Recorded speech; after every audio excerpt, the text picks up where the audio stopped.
What's up, guys? Welcome back to the Early Read NCAA Tournament betting preview. Going to go through all the games in the round of 64 to get you set to have a profitable March Madness. And to do that, bringing on friend of the show, Smitty at Smithers513 on Twitter. Smitty was a guest in the week 1. Sometime it feels like years ago in college football season, Smitty came on, he crushed it. So needed a kindred spirit to take on the undertaking of capping 36 games, including the first 4. So Smitty, thank you for coming back on. Pumped to go through the card with you. How's it going? Good, man. Happy to be here. My favorite 2 days of the year. It's kind of a personal holiday. My wife knows to kind of leave me alone and get with the fellows, have a few beers, throw a few bets in. It's always a spectacle. I love college basketball for how dumb it can be at times too. So yeah, I always enjoy it. Yeah, my fiance, we're talking about planning bachelorette parties, and she already decided next March, this coming week, so a year from this coming weekend, she's going to go on her bachelorette party. I was like, that's sure couldn't move. Be better. Yeah, could not be better. No fight for me on that one.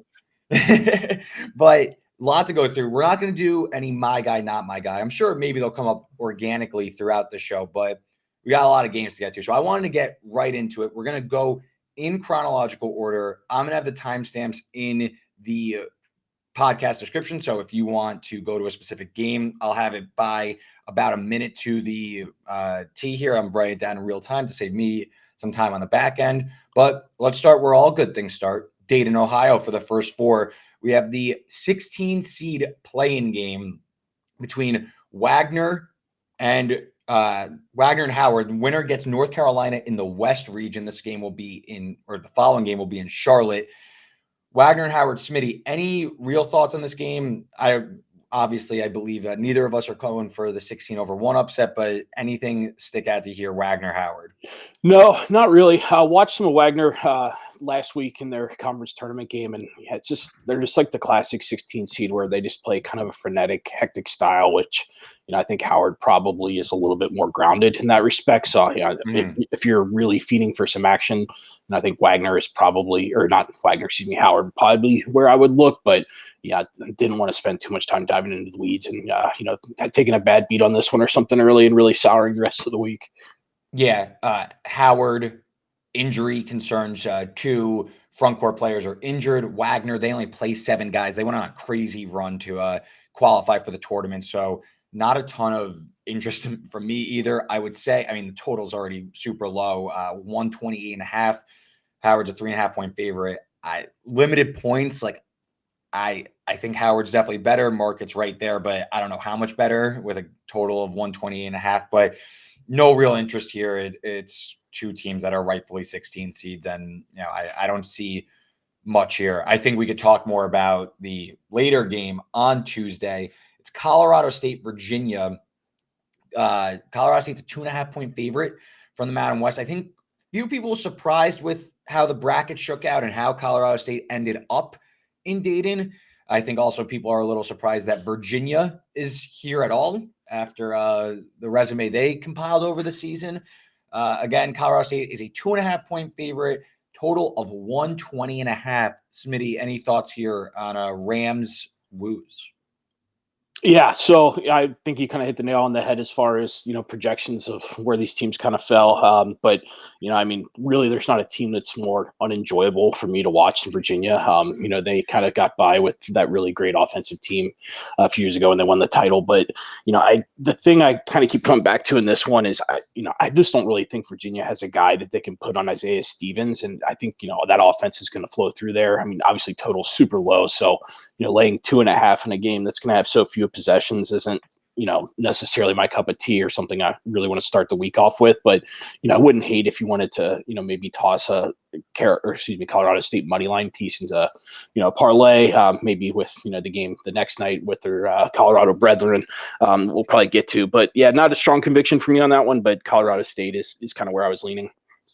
Yeah, I kind of was hoping, because I can't stand Virginia either, and I was on the wrong end of BC against them. Then I got them back against NC State in the ACC tournament. And I'm not going to say that Virginia's anything special, but I do wonder if the market really starts to come in strong on Colorado State and push this one out towards, I don't know, 3.5, just a lot of interest. No one wants Virginia. They can't score. It's a stinky underdog. And maybe you get like an inflated number on Virginia, as gross as it sounds, because I watched Colorado State this year quite a bit. I love the Mountain West. And the team lacks positional size, especially on the wing. And I wonder if like Ryan Dunn on defense, I just wonder if Colorado State is put in a box and Beekman sticks to Stevens. He's got some size on Stevens anyway. And Colorado State's offense just can't seem to pull away from Virginia. And while Virginia's offense isn't good whatsoever, did shoot 36% from beyond the arc, top 50 in the country. They don't turn the ball over. Can Tony Bennett maybe just kind of weasel this one out? Like, again, I probably needed to get closer to 3.5 before I really considered it. But to me, it's Virginia or nothing. Also, you got Colorado State coming across the country, I guess, relatively standard rest, but this team did struggle away from Fort Collins. Virginia, a little bit more acclimated. I mean, playing in Ohio. I wonder if maybe this is one where everyone hates Virginia so much that they talk themselves into it, but really they're maybe the more qualified team. I don't know. Maybe I'm overthinking it, but to me, it would be the woos or pass, just given some of the things I think Colorado State lacks. Yeah, no, it makes total sense to me. I more that we kind of flesh that one out. It's got the classic stinky. Yeah, it makes no sense. But yeah, you're right. The market just overreacts, and you find a low possession game late, and next thing you know, Virginia squeaks one out. Yeah, I don't know if I want to start my tournament off back Agreed. in Virginia. Agreed. I don't know if I want to, because there's so much to do, and you don't want to be like, oh, we're starting, like, we're just going to dig ourselves back down one real quickly. But I just think Colorado State, it's not the same team away from home. Obviously, the altitude plays a role. Mm-hmm. But I don't know. We'll see. Maybe just the market overreacts to what people saw in championship week, which was Virginia just looking terrible through – against Boston College and against NC State for all intents and purposes. And maybe the ACC shows up like they tend to do in the conference tournament, and they outperform a Mountain West conference that tends to really struggle come tournament time. So we shall see. We keep moving, though, to Wednesday, where we have Grambling taking on Montana State, the Big Sky champ. The winner of this game will take on Purdue in Indianapolis on Friday. You got Montana State laying 3.5 against Grambling. Smitty, any thoughts here? Lean. You got Montana State about 3.5-point favorite, total of 134.5. I'll be perfectly honest. No, I got nothing on this one. With 36 games on the board, Montana State and Grambling wasn't really one I was interested to dig in on. So I'll respectfully pass this one on to you. There's nothing really that much here. I would lean dog because Montana State, they turn a lot of teams over, but it's a real clash of styles because the SWAC is all about pressure defense, turning their opponents over. The Big Sky, more finesse play on the perimeter. And I think Grambling can funnel Montana State inside and maybe run them off the line. And all of a sudden this game gets mucked up and Grambling pulls away. They're a rim running defense anyway. Montana State really, really poor at defending inside the arc. Where are they? They are definitely bottom 100. As I pull up their KenPom, Montana State, 333rd in 2-point percentage defense, and Grambling, they want to get inside. They want to play physical. So maybe just a clash of styles. Again, it's not one that I'm dying to take, but at multiple possessions, maybe it's a dog lean. But again, a lot to get to. So I think we could move past this one pretty fast and talk really interesting game. The second playing game of Wednesday night, it's Colorado, Boise State. Colorado closed the season, I should say, in really good form. They end up making the Pac-12 title game before losing to Oregon. Boise State bounced a little bit earlier in the Mountain West tournament. Both teams coming across the country to Dayton to play this one. Smitty, do you have any thoughts here on Colorado, Boise State? Yeah, I think it's one of the only first 4 games I've genuinely been excited for in a while that I can remember.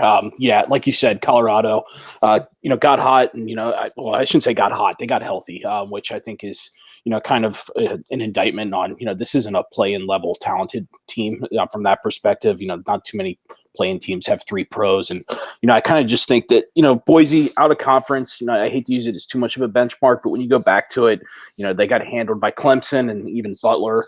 So I kind of wonder if maybe Colorado's athleticism is something that's going to give them some issues in their skill level. So, yeah, I think I'll probably end up being on Colorado in this one, but definitely pumped to watch it. Yeah, should be a great game. Also, Boise, whether you don't think they're talented enough, well coached, so you're going to get like a sound effort from them. I like Colorado as well. I played a cheap money line minus 134. I just forgot the points. I was willing to pay a tax there just because I could envision this game getting a little tight early or tight late. Colorado, I just think they're a really poor matchup for a Boise State team that is pretty soft on the interior. Colorado, they shoot the crap out of the ball. They're a top 5 3-point shooting team, but they don't really shoot the three. This is a team that's 323rd in 3-point rate. So I think Colorado, they want to get to the rim. KJ Simpson, get him going downhill. Cody Williams just came back. Tristan Da Silva is a real matchup nightmare for this Boise State front court. His ability to stretch the floor is a 37% 3-point shooter. I just think this is a nightmare matchup for Boise State. Again, 227th in field goal percentage allowed at the rim. They're also 308th in defending cuts, according to shot quality, in terms of points per possession. So I think you could see Colorado kind of dice them up in off-ball actions.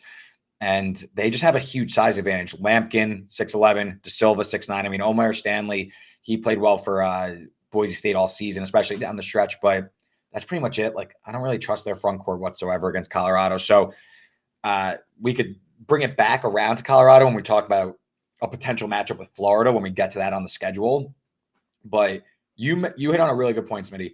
Talent-wise, this team isn't a play-in team.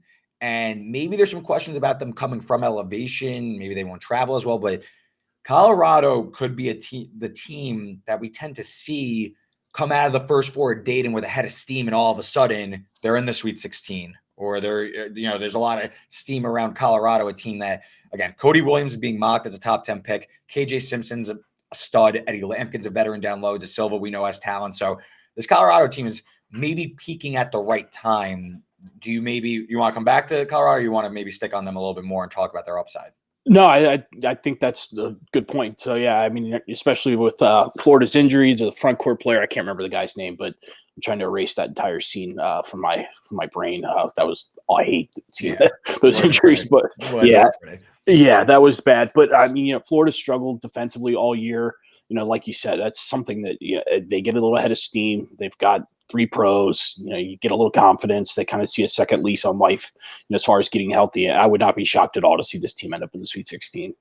Yeah, plus 650 to make the Sweet 16. I know you got an extra game in there, but also, I mean, if you want to go a step further, Colorado over Florida, they play Marquette. What if Tyler Kolek just isn't healthy? What if he re-injures? We expect him to play and come back, but I think there's definitely reasonable doubt that he's 100%. Missed the last 6 games, so maybe they were saving him. Maybe he's perfectly fine, but Colorado, that could be a pod where things get a little frisky there. So we both like Colorado. Let's move to Thursday. The first game of the official NCAA tournament will be Thursday when Mississippi State takes on Michigan State in Charlotte. Sparty, a very, very slight favorite. Call it a toss-up, honestly. You got Sparty laying 1.5, total of 130.5. Michigan State has underwhelmed all season. They were preseason, number 3, number 5. They were one of the title favorites. In my opinion, probably shouldn't even made the tournament, given their real resume. Just a team that hasn't been able to get going all year. Mississippi State, I think they're an interesting team. The way their defense definitely thrives. They have some talent with Tolu Smith and Hubbard at guard, but the offense is real hit or miss and shaky. You're going to get a rock fight here. Do you lean towards a certain side? Yeah, good question. It's one of those games that I think is almost guaranteed to be close late. I mean, I think if you go through Sparty's last 4 losses, all were tied or at some point pretty close to it with like 3 or 4 minutes left. So, I think that kind of goes to Izzo's coaching acumen that, I think this team kind of, as you mentioned, they probably should have gotten into the tournament and probably plays above, the real true skill level. But, I kind of wonder with how they've kind of floundered with some front court rotation. That's a strength that Mississippi State can lean on. I think they have physical bigs, at least. I don't know how skilled necessarily, but, I saw a lot of them being a Kentucky fan. So, they always were a tough matchup for UK. And I think that's kind of a similar edge they could have in this one. I don't think I'm going to get involved in this from, an against the spread perspective, but from my bracket and things like that, if you got to pick a winner, I'm going to advance Mississippi State in this one. Yeah, I'm not really sure what to do with this one. Part of me, my gut says Michigan State because the profile still shows that this team is probably better than its record. I mean, you're talking the offense falling off, but the defense is still top 10 in the entire country. I keep waiting for them to turn it on. And they have 2 veteran guards in Hogard and Walker. And we've seen underqualified Michigan State teams end up in the second weekend as recently as last season when they beat Marquette in the second round. They took Kansas State to overtime and nearly made the Elite Eight. I mean, the team doesn't excel at anything. They don't shoot the 3 whatsoever, but it's more, I don't trust either team, so I'm probably going to stay away. If Michigan State became a favorite by more than a bucket, I'd probably be inclined to take the points with Mississippi State. But I think it's rightfully lined as a coin flip because I think the game could go in a lot of different ways. One, avenue I can see this game really turning around is Mississippi State, 324th in free throw percentage. Tight game, March, especially one team in Michigan State who has veteran guards that are going to hit their free throws late. Mississippi State, maybe that's where they fall apart late, and that's how Michigan State steals a win. Definitely see that. I will also say this, Michigan State, the defense, I just mentioned it was top 10. They turn teams over. Mississippi State's guard play, very, very streaky. 290th in turnover rate against the SEC. The defenses they range a lot, but they can pressure the ball, and Mississippi State has succumbed to a lot of ball pressure. So I wonder maybe Michigan State ramps it up a little bit, and this matchup kind of goes their way. I lean towards Sparty. Nothing that much for me. I don't know. This is a weird game, and obviously it's the first game on the card. So I imagine everybody's going to be involved in some form or fashion to get it going. I don't know if I could get myself there. I also could totally see Michigan State winning this game and then beating North Carolina in the second round. Yeah, that would be classic Michigan State, which is part of the reason this handicap is so hard in this game, in my opinion, because I don't really think they're good, but it's how many times do you need to see the movie before you just take logic out of it? Well, and again, it's more, and so you're an SEC guy, you've seen Mississippi State. I mean, Michigan State, they refuse to shoot threes. Mississippi State, they play a compact defense. Jans always has the defense, inside the top 25, top 20. Do you think Michigan State's going to be able to unlock that defense, or do you think that this game is going to be more of like a rock fight, struggle, contested jumpers left and right? Yeah, I kind of lean towards the latter because, I think Jans is going to have a good game plan together as far as that goes. And, I think he's not going to be too afraid to maybe extend that defense a little more than normal and challenge them at the rim because, they got just dudes inside. So, I think they got some bodies to throw around. So, that's what I would probably do if I was him. And, he's a lot smarter than me. So I'm thinking he's probably going to have a similar MO, but we'll see. The next game on the card is Duquesne-BYU. BYU, the 6th seed in the East region. They're a 9.5-point favorite against Duquesne, who got in via the A-10 tournament. This game will be in Omaha Thursday afternoon. Again, BYU a 9.5-point favorite. Smitty, any thoughts here? Yeah, this was one of the first games that jumped out to me. I think, it's not too hard to come to a BYU conclusion, looking at this. Duquesne, clearly just got slotted based on winning the tournament, not based on resume. And, BYU was slotted low. I think I even saw that they were given preference to not play on Sunday. So it would have been a 5, but they were actually moved down to a 6 because of that. So I don't know how valid that was. But, as far as that goes, BYU, they're just so prolific from 3 that it just seems like a game that could just get out of control for Duquesne quick. Duquesne doesn't really do anything too well from, what I saw watching in the A-10 tournament and some, from throughout the year. And, as far as that goes, they kind of lived on some turnovers, creating some offense for them. I don't think BYU is going to do that. And if BYU shoots close to their season average, they can put teams away in a hurry. And I think it's a game that BYU probably wins by double digits and never really feels all that close.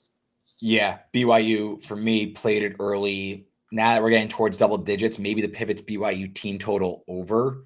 I think they could definitely run this game out and, kind of lay it on Duquesne. I mean, to me, there's just a matchup nightmare everywhere. Duquesne's defense, super vulnerable. They're a super aggressive defense, but they're also super vulnerable against, backdoor cuts and BYU's motion offense. I imagine Pope is going to have this team ready to go in that regard.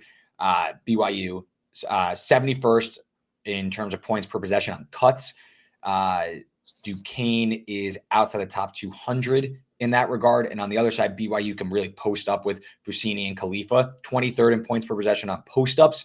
This is an undersized Duquesne team in general. They're 296th against post-ups. I also think the A-10 as a whole lacks a lot of offensive firepower, and BYU could really ratchet it up. I mean, this team takes a ton of threes and can really open it up. So I wonder if Duquesne, maybe they get like a little punch in the mouth early and they're reeling quickly and they can't slow down BYU.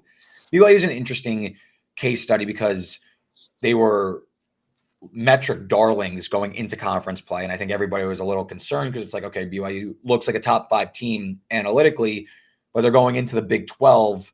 They're going to get their ass kicked. And they kind of did. They kind of, had some physical teams beat up on them. But I also think that in this matchup specifically against a ball pressure defense like Duquesne, BYU might be, wise to that. They played Iowa State pretty tough. They played UCF pretty tough, especially the second time they smoked them. And the third time, in the Big 12 tournament. Houston, they played these teams now, the best ball pressure defenses in the country. So now you get Duquesne, who's undersized. I think far underqualified to be here. They just won their tournament. They got hot at the right time. So I think BYU can kind of lay it on Duquesne. So I agree with you. I like the points here. I think this game could get out of control pretty quickly for the Dukes. Yep, in total agreement. I mean, I think that's a good point about the Big 12 step up in class as far as that goes. Is they've seen a wide range of how teams can play, and I think that's going to serve them well. And I wouldn't be surprised if this team goes on a tournament run. I got more and more impressed with them watching them as the year went on. Yeah, I agree. I thought they would fall off a cliff, and they kind of, I wouldn't say they were impressed in Big 12 play, but they held their own, I think, especially given the travel coming from Provo all the time, handling these physical defensive, which really isn't BYU's MO to begin with. So I was impressed with BYU, to say the least, throughout the season. Next game, Akron and Creighton. We got a 1:30 tip from Pittsburgh. Akron, a 12.5 point underdog, total of 141.5. Smitty, Creighton, this jump starts a run, or can Akron be a little frisky? Last time Zips made the tournament, they nearly upset UCLA. So do you see something like that again? Yeah, good question. I mean, I really like John Gross as a coach. I generally like what Akron does, but I don't think they really profile well as a team that's going to give Creighton trouble. They don't really shoot the three well. They want to get points at the rim, and running into Kalkbrenner, protecting the rim is not necessarily advised as far as if you want to attack Creighton. But at the same time, Kalkbrenner gets in some foul trouble. They get into kind of a stylistic fight that Creighton maybe doesn't want to get into. I could definitely see Akron hanging around. But yeah, this number I thought felt really right. I could see this being tight in the first half, and then Creighton just kind of exerts a little level of skill and hits some threes, gets on a little pocket run, and I don't know if Akron has the offense to really fight back if it gets out of reach. So not a game that I have a strong lean on one way or the other, but I think I wouldn't be surprised if Creighton wins by 20 or this is a one possession game late. So yeah, I think not very good insight there, but as far as if you want to make a bet, but it's one I'm excited to watch, but not really excited to bet. Yeah, no, I know exactly what you're saying. I'm out on Creighton. I'm looking to get this team out of the tournament. I think I haven't really been impressed all that much this year. I thought maybe they turned a corner when they started winning a few road Big East games, but the profile just is not there. This team is dead last in terms of forcing turnovers.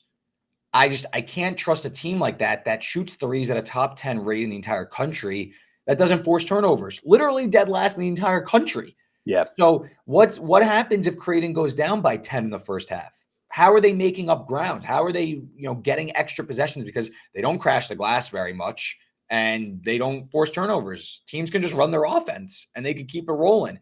So I don't know if I'm going to bet Akron in this game. I'm still mulling it over. I will say Creighton, their entire defense is built around funneling you towards Ryan Kalkbrenner on the inside. They're top 10 in terms of limiting three-point attempts. Akron, 99th percentile in terms of dribble or off the dribble jump shots.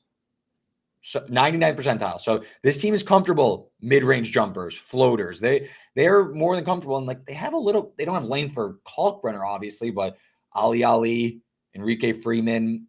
Maybe this game gets a little swirly. And again, in terms of going on a run, I don't see it with Creighton because they're going to have one off shooting night and they're just going to fall apart. But I think this is a game that could really go against them. If you strip out Creighton's defensive efficiency numbers from KenPom and you just take the raw number, they're 76th in terms of defensive efficiency. So they don't look like that elite defense that's top 25 via KenPom if you look a little bit further and you take out all that Big East adjustment in it. So I'm definitely very concerned about Creighton. Maybe I'll find myself taking Akron. Maybe it's better to take like first half or something because maybe they let go of the rope. But Creighton in this bracket, especially in the where are they? They are in the Midwest region. Yeah, Midwest region. Don't like Creighton set up at all to go on a run here. So I find myself leaning towards Akron. Yep, totally fair. The more you kind of flesh that out, I can see it too. And I think Creighton, as we discussed, the variance there is just so high that, is anybody going to be surprised if they get bounced or go to the Elite Eight? I wouldn't be. So, it's not a lot of strong conviction for me, but, I think the more that we're sitting here talking, the Akron side kind of makes some sense. So who knows? Yeah. And this game's probably, maybe it's too much variance, but Akron, they didn't shoot the three very well, but they did shoot it a lot. So again, it's like that. If Creighton's off and Akron's on, all of a sudden this game snowballs for the Blue Jays and they find themselves down 12 points early. And it's okay. How are we going to make it back? Because I'm going to be honest, I don't love Creighton's guard play at all when it comes to real like engineering a comeback. It feels like Creighton has to play from ahead. We saw this just last week against Providence in the Big East tournament. Creighton went down early and they went on a few runs. They cut it to 2. They tied it up, but they couldn't get over the hump because I just don't trust their guard play. Ashworth, good shooter, but I don't trust him as like a playmaker. I think they miss Nembhard a ton.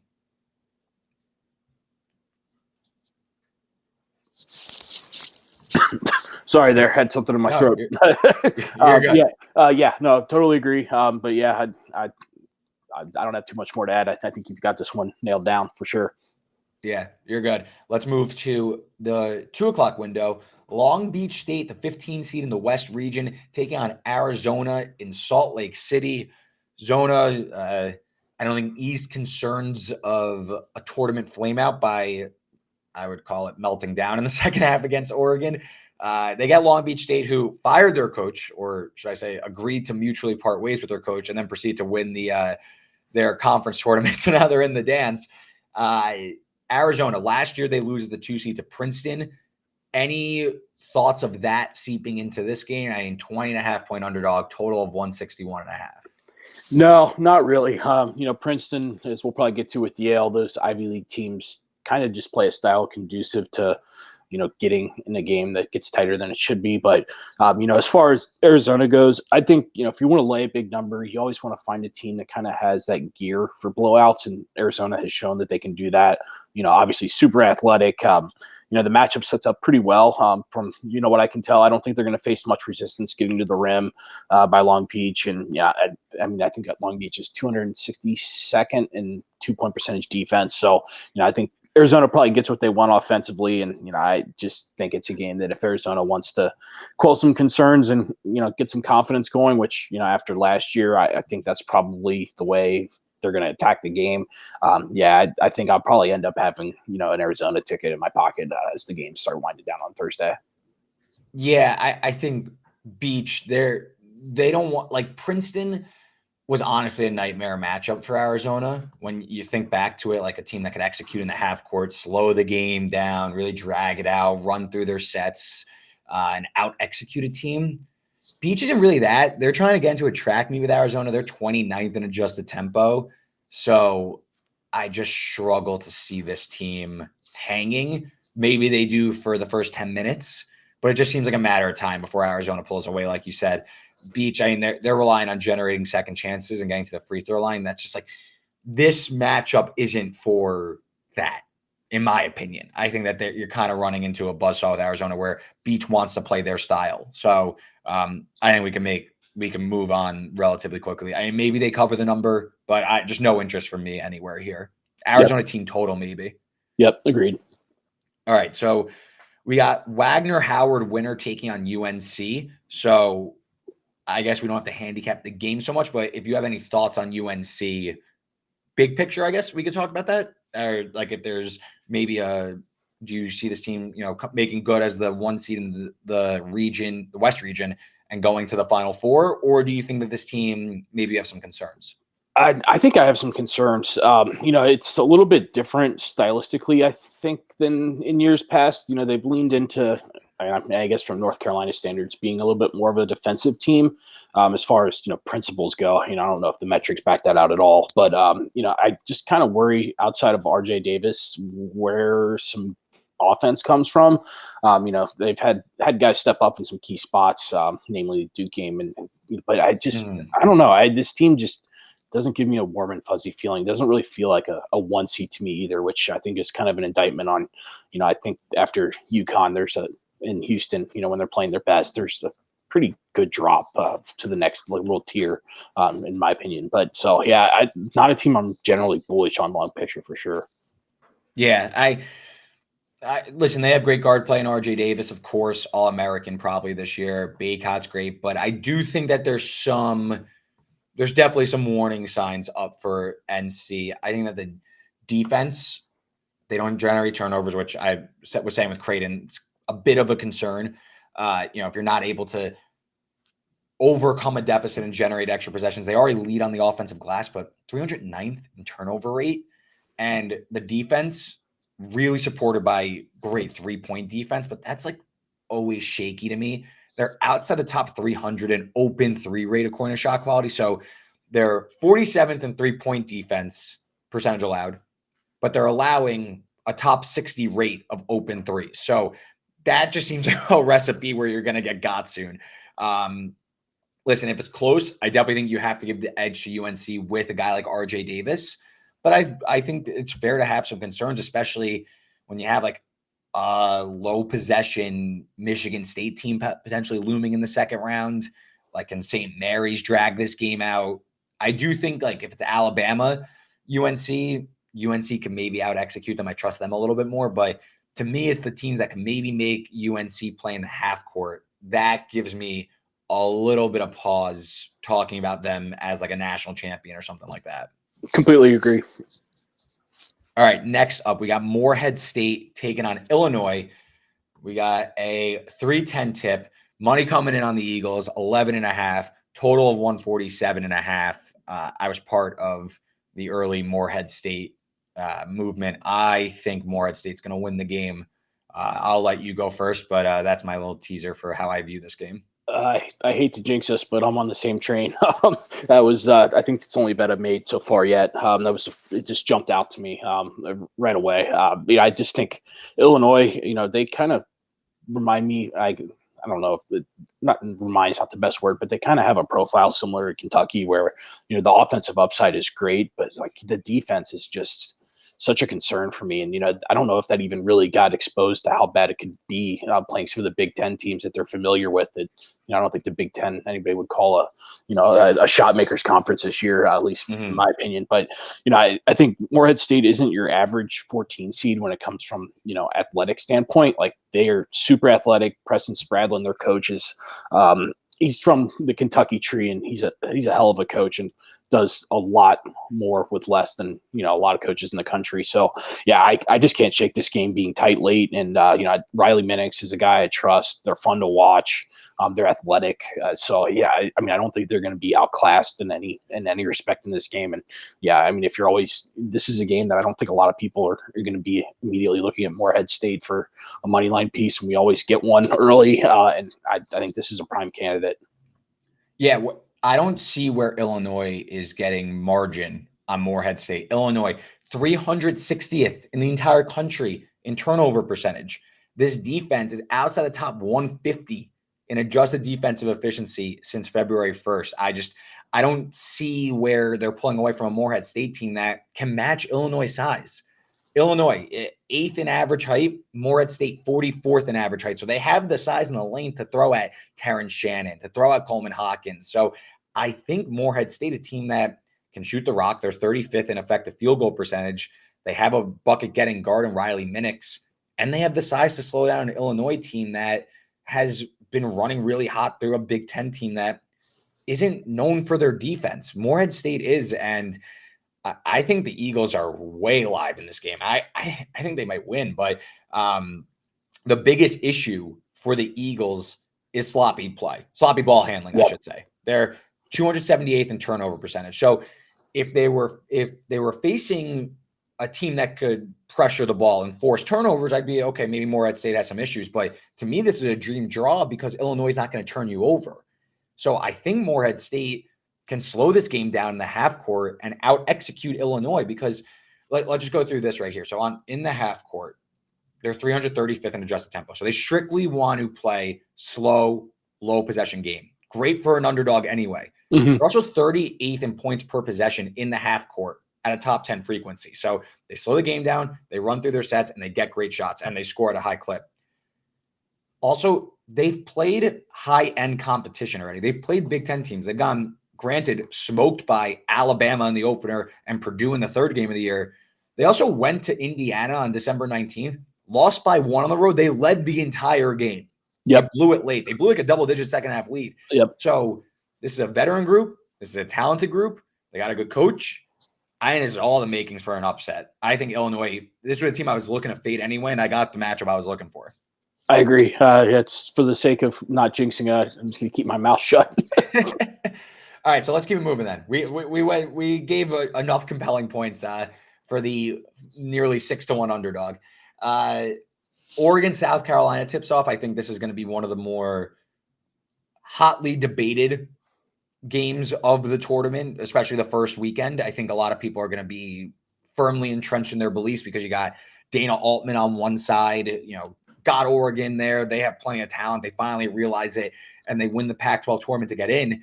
They're only a 1.5-point underdog against South Carolina, who's been everyone's darling this year with Lamont Paris, shout out Wisconsin.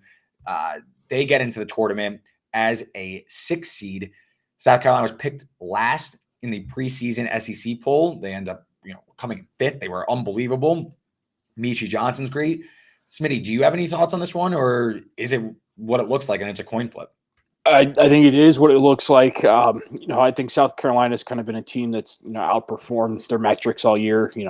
I'm obviously stating, something that's in plain sight there, but that 23-10 against the spread, I think this year. And, at a certain point, it's like, maybe were we just wrong? Lamont Parrish, I think, is a hell of a coach. They locked him up to an extension, which I think was a great move. If I was a high major team that needed a coach, he would be on my short list of guys that I like. They play a distinct style. They're going to be physical. They're going to make you play in the half court, which, I think that honestly probably something Oregon's totally comfortable with. We know Altman runs good sets. They always have. They probably always will as long as he's there. So, yeah, I just don't see this game really teetering between, if you could bet smallest lead props, I could see this one never being outside of a couple possessions either way as far as that goes. So, yeah, a classic game where it's, you might have a strong belief, and if you do, more power to you. Not really one that I'm probably going to get involved with. Yeah, I never know what to do, and it's always like case by case, but like the team that gets hot in the conference tournament and steals a bid, like, does that team follow it up with like a crazy run in the NCAA tournament, which we've seen Oregon do? They beat my Wisconsin Badgers back in 2019. Or like, is that that was it? Like they went all in, they win 4 games or whatever in 4 nights, like NC State, we're going to talk about in a little bit. Is that it? And then all of a sudden the wind's out of the sails. I lean towards South Carolina, very, very slight lean though. I don't know if I'm going to bet it myself, but I think there's too much reliance on a guy like Dante down low, where South Carolina has been an elite interior defense the entire season. Teams top 50 in 2-point defense. They're top 20 in points allowed per possession against post-ups, and they faced plenty in the SEC, especially with some of the size there. So I don't think Dante is going to have such an athleticism edge, and it's tough going against Altman in the tournament.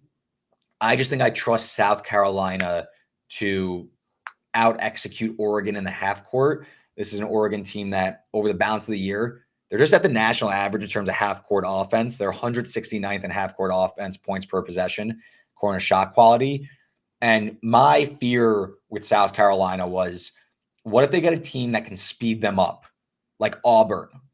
And Auburn smoked them twice. Yeah, horrible matchup. Team like that. Yeah, like those are the teams that I was eyeing. Like, okay, that's who I want to face South Carolina early in the tournament, because that would be a fade for me. This one, I don't know if I'm there. I agree that it's like a really close possession spread because Oregon has plenty of talent and South Carolina has overachieved.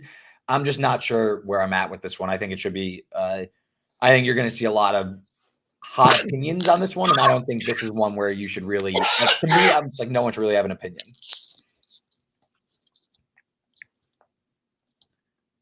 But yeah, we could keep moving. Let's move to the 6:50 game. This is from the first 4 games. So the winner of Colorado State, Virginia gets Texas in the 7-10 matchup.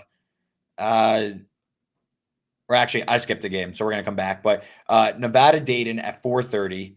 Nevada is the 10 seed, but they are a 1.5-point favorite over Dayton, who floundered to finish the year. Get bounced from their A-10 tournament, paves the way for the aforementioned Duquesne to get in.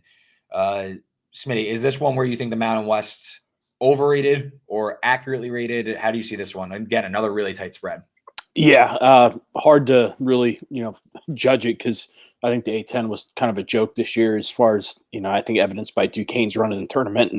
And, Dayton's, excuse me, sorry for the coughing fit earlier there, but as well.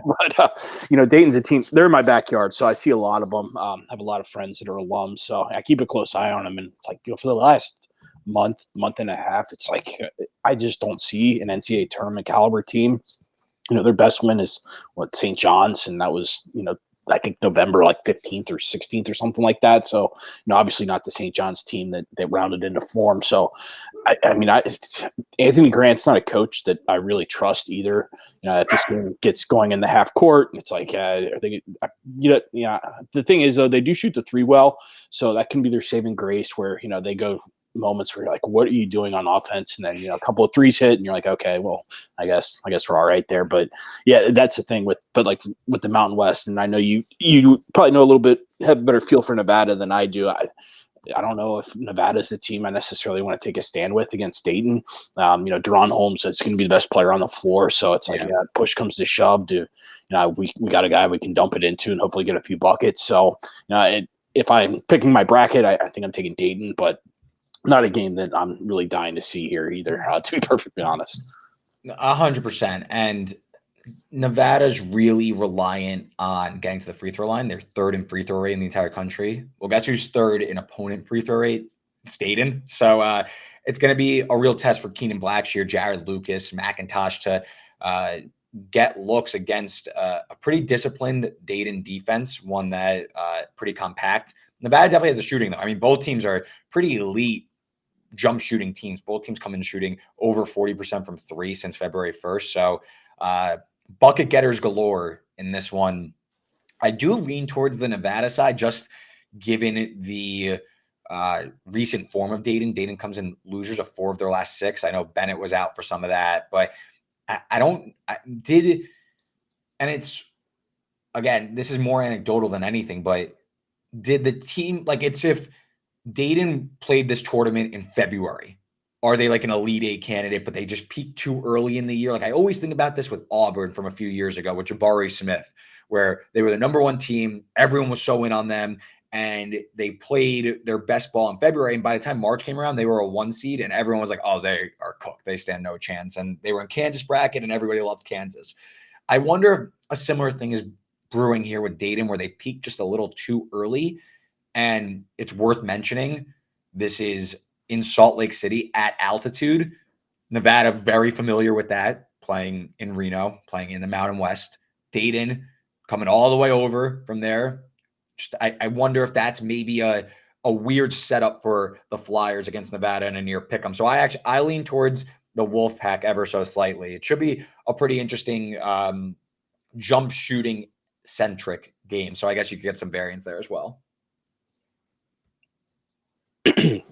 Yep, I completely agree. And I don't think I can emphasize enough that Anthony Grant, I think, is not a coach you want to have is if you're relying on, fine point execution late. I've just been continually underwhelmed with him.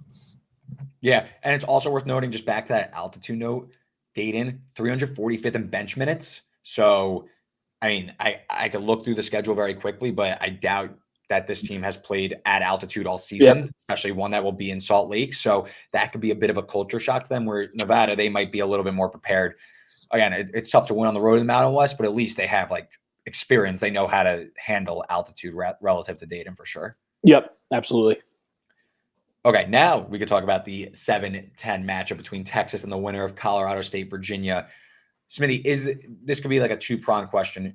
Is there a matchup you are looking for to bet in this game, whether it's Colorado State wins or Virginia wins, and then you get a bet Texas, or vice versa, or you just kind of have no interest in this little pod? Yeah, that's a good question. I think whichever team advances is going to have a big coaching edge, especially on quick prep. Because, Texas, I guess they, had the advantage of prepping for both, but, how much can you really do in that amount of time? I think Nico Medved's a phenomenal coach. Tony Bennett's shown his chops. That's a good question. Texas is a team I've really struggled betting on and against this year. I feel like this is probably my lowest winning rate on any team that I've been involved with. So I'm hesitant to really give an opinion of any, serious significance on that one. But in general, I don't know that I really trust Rodney Terry, and I think whichever team they face is going to have a coaching edge. So, depending on what that opens at, it could be a team that's, catching a little momentum, playing with some confidence. And, Texas is not necessarily a team I'm scared of. Yeah, Texas, tough team to peg. Super talented, but I can't seem to figure them out game to game. I will say I don't like the matchup for either team, though. I think Texas, too many athletes for either Colorado State or Virginia, and they could simply put up enough points where I think where Texas struggled is against immense length, guys that can really bother Max Asmus, and Tyrese Hunter's just falling off a cliff. So I don't know if I love this matchup specifically for either team to upset. Maybe you get a big number and you could take the dog to just hang around, but this one doesn't strike me as a monster one. I kind of like a Tennessee-Texas matchup. I like Tennessee in that one a little bit more, but Texas ultra talented. It's just, you never know where you're gonna get from them. Super hit or miss. So nothing much for me there. We can talk though about your Kentucky Wildcats playing Oakland at 7-10, total of 162.5 for the highly vaunted Kentucky defense. 13.5 is the spread. Smitty, is this going to be off to a good start, or we got a St. Peter's 2.0 brewing in on Thursday night? Immediately when I saw Oakland, I was shitting myself because Greg Kampe is a legend, and that's just exactly the type of team that is going to give Kentucky trouble. I've kind of waffled on Oakland plays their zone a lot, and part of me thinks you've got three of the best shooting guards in the country. But then it's how much does Cal actually play them together, which has been the subject of much Kentucky frustration as a fan this year. It's maybe we should get our three best players on the court more together. But then when you do that, the defense sucks. They can't stop anybody from getting to the lane. So, it's a tough one to peg. I'm actually going to the game, so you could be witnessing a meltdown in real time. So we'll see how it goes. But, I think the thing with UK that can probably be the difference in, obviously the MO on them has been, the talent, when they're upside, as evidenced against Tennessee, Auburn, North Carolina, probably the only team with a higher gear is UConn and Houston. But at the same time, they lost to Wilmington. They have games where you're just like, what the hell is going on? And they just can't stop any ball penetration.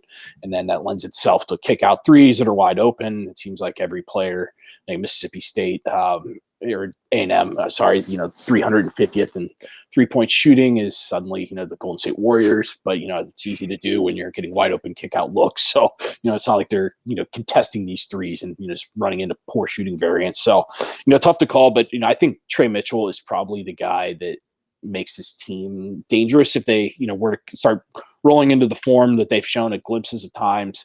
Mitchell got hurt probably about a month ago, and it just really hasn't been the same. But when he's healthy, they can play a small ball 5 with him at the 5, and he gives them some rebound. He actually rebounds. He's a veteran. He doesn't get beat on stupid help rotation stuff and give up those easy layups that have been a plague to the defense all year. So, yeah, I generally bullish on him getting a little healthier. He seems to be easing back into it. I think Cal was a little leery of going to him, but I think he's hopefully, knock on wood, I think that's the status of a role player that's actually really important. But I just don't know how you lay the points here. Kentucky's defense is so bad that they've been the king of winning games by 6 to 12 points that never really felt that close. But the defense is so bad it is that close. So not a game I would ever recommend laying the points here.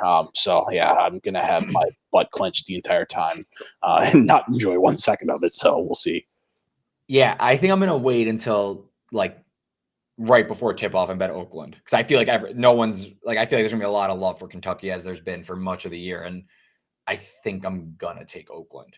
I will say Kentucky can probably cook up this zone, but the fact that Oakland is capable of throwing different looks at Kentucky can maybe throw them off kilter, and I think that it's probably a coach's dream to test John Calipari's moxie in a game to adjust on the fly. Yeah. So I wonder if Oakland try and test this Kentucky backcourt. I mean, Oakland, they shoot a lot of threes. I think that's, if you're trying to beat Kentucky, it's take a lot of threes and hope that they're falling. I mean, they're 93rd in 3-point rate. They shoot it pretty well. They're 116th in the country in 3-point percentage. They've played high-end competition. Now, again, I'm not saying it's gone very well, but at least they have experience playing up. It's not like they played a joke non-con. They did play Ohio State. They lost by 6 on the opening game. They played Illinois the following game. They lost by 11. They played Drake, lost by 8 on a neutral. They beat Xavier on the road. They got smoked by Dayton. They got smoked by Michigan State. But this is a team that has a lot of experience playing higher competition. So maybe that experience plays a factor here.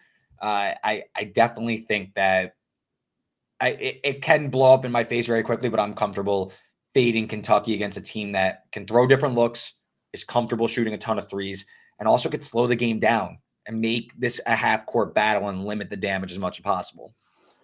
Yep, I completely agree. And that's one thing that, ironically, I think helps UK a little bit. Not from this spread where the numbers at, a slower paced game is not going to lend itself to a cover, but that's where they can actually impose some of their size and their length. They get out in this frenetic style sometimes that they can't stop the ball. That just leads to all these open kick out threes, and it's really hard to throttle down your transition offense when it's that good. But at the same time, the Auburn game, perfect example where it kind of grinded to a halt in the half court, but there's such a good shooting team that it's just be comfortable playing like that. But I think that lines up with an Oakland play. If Kentucky wins by 15 to 20, I think it'll probably be one of their better performances of the year. Yeah, I agree.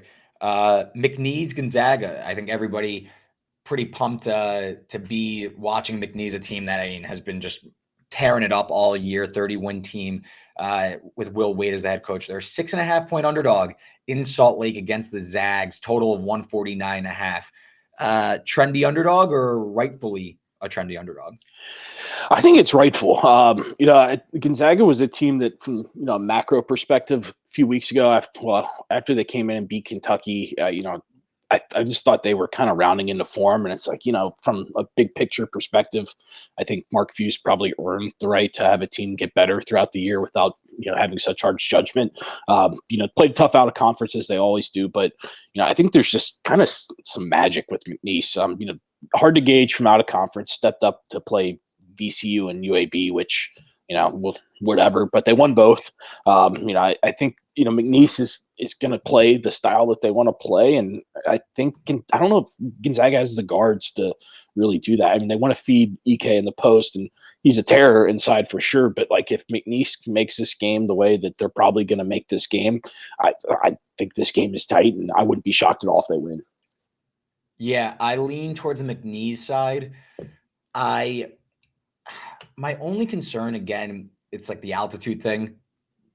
Gonzaga coming from Spokane, much more comfortable at altitude. McNeese coming from down south, where not as comfortable. But I will say that I think that they have the profile to beat Gonzaga.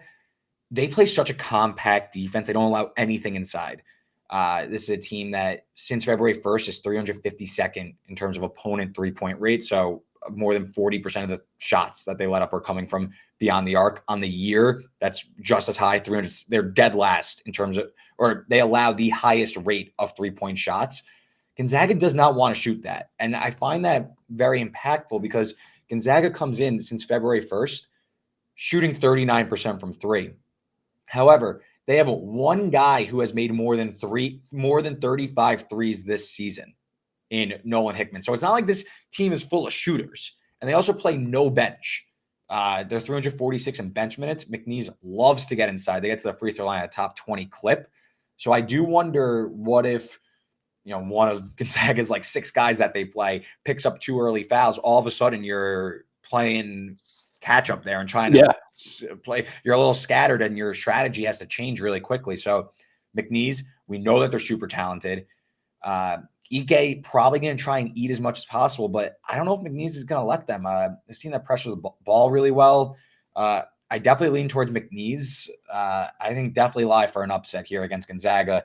I will say, though, if Gonzaga could get past this game, though, it could be off to the races where Gonzaga goes on a bit of a deep run, given how the bracket shakes out after this game. Pretty brutal draw for the Bulldogs. Yep, agreed. So that's the thing with McNeese that you kind of hit on is that if they I can't shake the Gonzaga game against St. Mary's and the championship game there last week. They're just kind of sloppy with the ball too. The post feeds are never really clean to EK, it seems like, and you give a couple of free possessions to a team like McNeese, you could, like you said, off to the races. And I think that's exactly kind of how I view it. Big perspective is Gonzaga gets by this one. I wouldn't be surprised if they go on a run.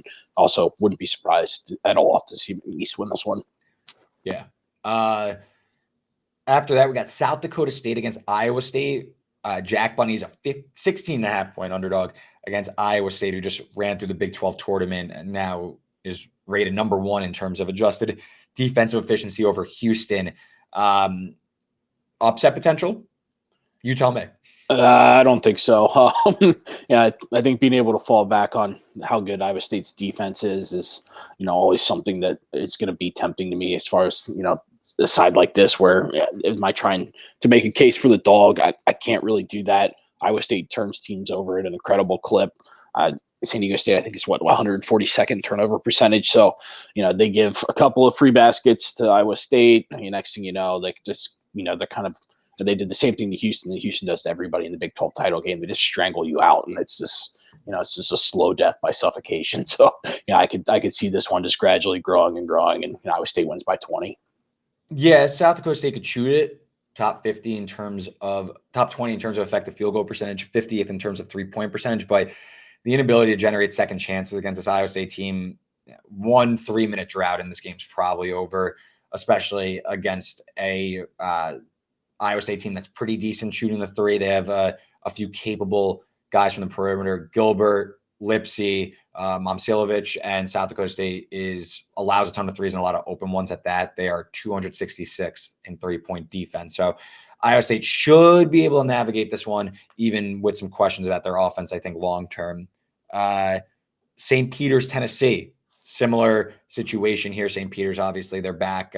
Different team, obviously. They're a 21.5-point underdog. Total of 129.5. Smitty, any compelling thoughts here?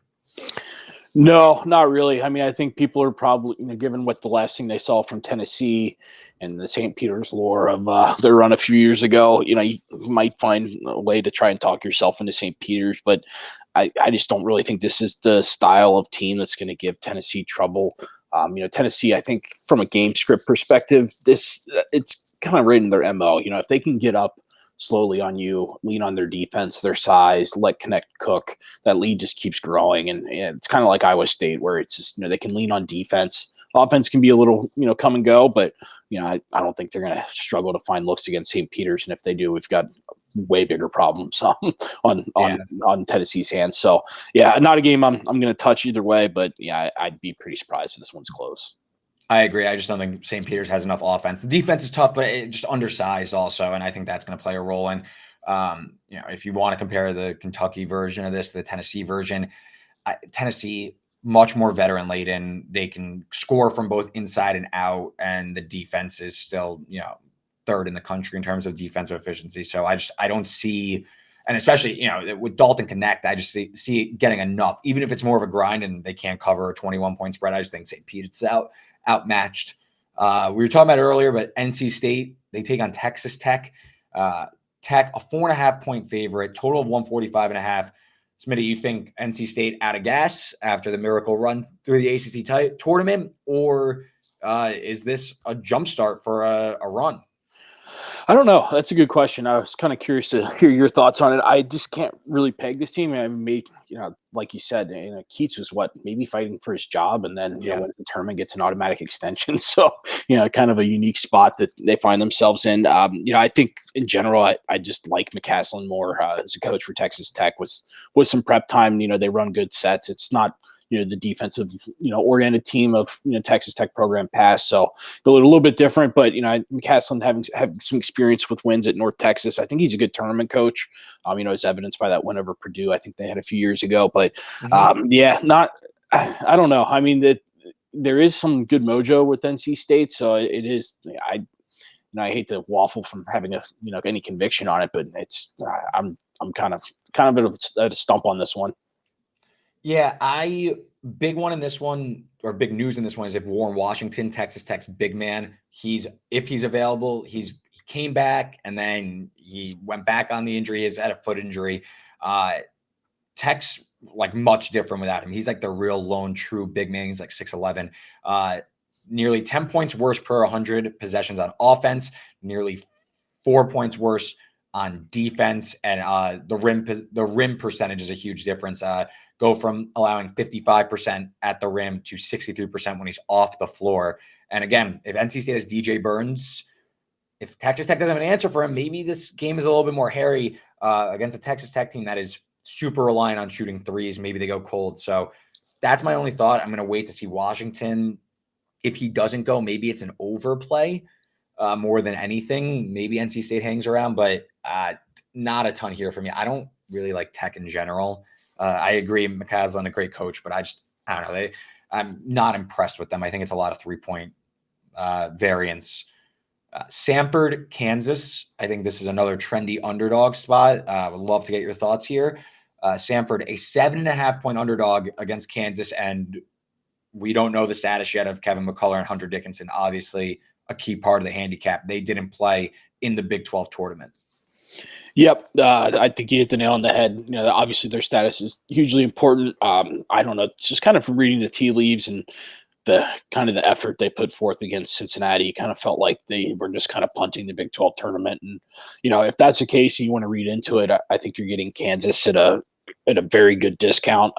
Bill Self has showed his coaching chops numerous times. So, this is one of those games that you take Samford and you look up and Kansas is up 15 points. You're like, what was I thinking? Going against Bill Self. But, the thing with Kansas is the 3-point shooting's not good. They've had glimpses where you're like, not really all that talented either. So, but, at the same time, Samford, the pace. I don't think they're going to be able to dictate the pace, which I think they want to do. They're able to do that in their conference play. But yeah, I don't know. I obviously got to monitor the injury statuses, but I think there's just too many athletes in the front court for Kansas to really put this game in jeopardy of losing. Yeah, heavy Kansas lean for me. Obviously, if Dickinson and McCullough are out, I changed my opinion. But I think Samford is going to run into some trouble here playing at altitude. Their full court pressure, I trust DeJuan Harris to handle it and navigate it. And while Samford, they deploy a deep bench with a lot of guys, I just don't think that effectiveness is going to keep up for 40 minutes. And like you said, you look up in Kansas on like a 14-1 run over 5 minutes, and this game just dies on Samford. So I think I agree. You're getting a pretty nice discount here with Kansas potentially. You're getting McCullough and Dickinson with extra time off. If they come in, I think, you could have some serious issues for the Bulldogs. Kansas, 6th in average height. Samford, 349th in average height. So I think, they won't have a guy for Dickinson. And I think he could absolutely eat down low, especially a Samford team that sends teams to the line. I think first half, if you like Samford, sure. But I think as the game wears on, I think Bill Self could draw it up, and a relatively healthy Kansas team should be able to dictate this game and cover a modest spread. Obviously, again, if Dickinson and McCullough are close to healthy. I will say, though, on the quick turnaround, if Kansas is to win, I'm probably auto-fading them against Gonzaga or McNeese in the round of 32. Just that quick turnaround, I'd probably lean towards the healthier team. Yep, makes total sense. All right, we are closing out the Thursday night. We made it. Drake, Washington State, one of the more compelling games on the slate. We've seen a lot of action towards the 10-seed Bulldogs. They are now a favorite of almost, Pinnacle showing a -2 here. Call it -1.5. Total 138.5. Smitty, you buying Drake, avenging a miserable first-round loss last year to Miami, where they closed on the wrong side of like a 17-1 run to lose and not cover? Or are Washington State, who's enjoyed a pretty great season here with Kyle Smith, are they ripe to advance to the round of 32? Yeah, I think I'm leaning Wazoo here. I think that there's going to be a style that both teams are comfortable with. Neither one's really going to push pace too much. So, in a game like that, it's going to be low possession. I think the difference is I probably trust Wazoo's ability to be better defensively here. Drake Rake's 246th in 2-point defense percentage. So I think that could lend itself to Washington State getting a little bit more, fortuitous, looks in the half court. I think that's how the game's going to be played. And, I'm kind of surprised to see, them as the dog here. So I'll probably end up having Wazoo as part of my plays on Thursday night. Yeah, I played Drake early, like -108 at FanDuel. I think Drake has the avenues to out execute Washington State in the half court, and that's where I landed on this play. I think they're going to have the best player on the floor in DeVries, 6th in the country in terms of points per game. Again, both teams want to play in the half court, but where Drake likes to play is on the interior. They like to get Tucker in the mid-range. They like to post it up. And that's where Washington State struggles. They are 169th in mid-range points per possession allowed. They are 256th in points per possession allowed in the post. Drake ranks inside the top 35 in both of those on offense. So I wonder if Drake could have a pretty sound efficiency game on offense. And on the other side, Wazoo, they don't want to shoot from three. They're out to the top 300 in three-point rate, but Drake, a pretty compact defense. They're going to force them into some deep jumpers. Drake ranks, where are they? Drake ranks, as I pull it up and I filibuster, Drake ranks, out to the top 250 in terms of three-point rate. They really keep teams outside the paint at a high clip. They're the #1 defensive rebounding team in the country. So I think the Bulldogs, I lean their way. Now we're starting to get a little out there. -2, -2.5. I would stop playing Drake. Market's kind of getting a little wacky there, but I do lean towards the Bulldogs in the nightcap. Again, it's a tight spread. It's a similar situation to them versus Miami, so it's not like one of my highest conviction plays of the first round, but I do think there's some avenues for the offense to have a good showing. And maybe this is narrative, but I feel like DeVries can't play possibly worse than last year in the tournament. He shot 1 of 13 from the field, and they lost in a barn burner. So hopefully he plays better this time. All right, let's keep moving. Let's talk Friday. Early tip, got Northwestern, FAU. FAU back in the dance, Final Four team last year. This is not the same team, in my opinion. Same guys, but their defense is much worse, in my opinion. Northwestern, though, has a host of injuries. They were down 3 starters in the Big Ten tournament, but they do have probably the best player on the floor in Boo Buie. They are a 2.5-point betting underdog in the 12-15 game on Friday. Smitty, what are your thoughts? Yeah, no, I think you hit the nail on the head as far as FAU goes. But, I still kind of think this team is pretty solid. I've watched a lot of them actually recently over the last, month or so. And, I think that, they got bounced against Temple because they went 3 of 17 from 3, which could definitely happen. But, I think that they kind of just have an identity now. They can lean on that experience from last year. And, at the same time with the Northwestern injuries that we're concerned about, I just don't think Northwestern's very athletic either, where, I think FAU, one thing that they do have is they do have some athletes. They're big. I can't remember the big's name, but I like what he does in the paint. Golden, yeah, a good rebounder as well. So, it's kind of one of those, it's like if you want to buy into fading a narrative where, FAU was overseeded, blah, blah, blah. I think there could be a little bit of an edge there. But, I don't know. I'm just not a big buyer in Northwestern. So I think I'll probably end up with FAU as a smaller play. Yeah, I can't figure out what to do. If Western hit 3, I'd probably have to play Western. I make this game a pick, but that's not like trying. I'm kind of guessing on the injuries. So with the effectiveness, my biggest concern is Matt Nicholson, Northwestern's like lone capable big man. When he's off the floor, Northwestern's defense falls off a cliff. They are 9.5 points worse when he's off the floor on defense. The rim defense goes up 12%. So they go from an elite rim defense at 51% allowed to 63% allowed. So definitely a concern about Northwestern's defense. But I feel like FAU is destined to play as long as they go in the tournament. It will be a 1-possession game. The team loves to play barn burners. Yeah.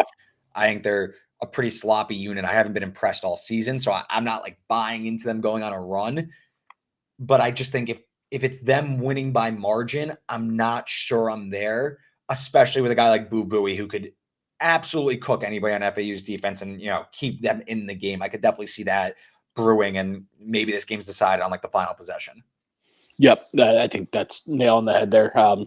Interesting one for sure, but it's your classic 8-9 game there. Yeah, it's definitely a game destined to be tight late. I can't see either team pulling away, mainly because of both teams' defense. I don't know if there's going to be a lot of stops in that one. Total 141.5 is pretty high, but maybe that's the look. But I think if there's any more love for FAU, I might come in on Western, but again, with their defense, they can end up just getting absolutely smoked like really quickly. Ken Pom, for what it's worth, only makes this FAU -1, so we are starting to deviate from projections with FAU taking money. So we'll see, but that's also again not factoring in the injuries. Colgate-Baylor is the second game. Baylor sitting as juice 13.5, even some 14.5s on the board. Bears the 3 seed in the West, 12:40 tip. What do you see here? Yeah, this just reeks late and forget it for me. Colgate, I think, is a team that, they've made more tournament appearances that you keep trying to find a reason to like them. But, if you look at like where they stepped up and saw similar athleticism to Baylor against Arizona and Illinois, they lost those by a combined 44 points. The way Baylor shoots the 3, Scott Drew, I don't think it's one I'm going to think too long and hard about. I'm just going to lay with Baylor and hopefully it gets there. Yeah, I lean towards Baylor. This is not your father's Colgate team. Team definitely like some of the pop that's had in the past. I know when Wisconsin played them, they were much more frisky. I don't see this one being the case. Baylor, the defense is a concern when we're talking big picture, But that being said, since they've started letting Yves Missy play more, they really let the freshman loose, the 7-footer down low. Defense is 28th in adjusted defensive efficiency since February 1st. So I do think maybe there's something brewing there. Maybe Baylor might be ripe to outperform maybe some of their season-long metrics on the defensive side of the ball. Plenty of bucket getters. Ray J. Dennis is a solid point guard. Jacoby Walter, Jalen Bridges. I think Baylor should be able to take advantage here. And if it's not early, there's probably like a big run in the second half that blows this one wide open, especially with their ability to get going from three. Yep, I agree. All right, let's keep it moving here. Let's do UAB San Diego State, one of the more interesting games on the card, in my opinion, because I don't really know what to do with it. UAB wins the AAC to get into the tournament. They're taking on San Diego State, who went to the Mountain West Finals and lost. Obviously, they went to the national championship game last year. I do not think that this team is at all the same. UAB has plenty of athletes as well for what I find a very limited San Diego State offense. What do you see here? You got SDSU laying 7.5, 138.5 is the total.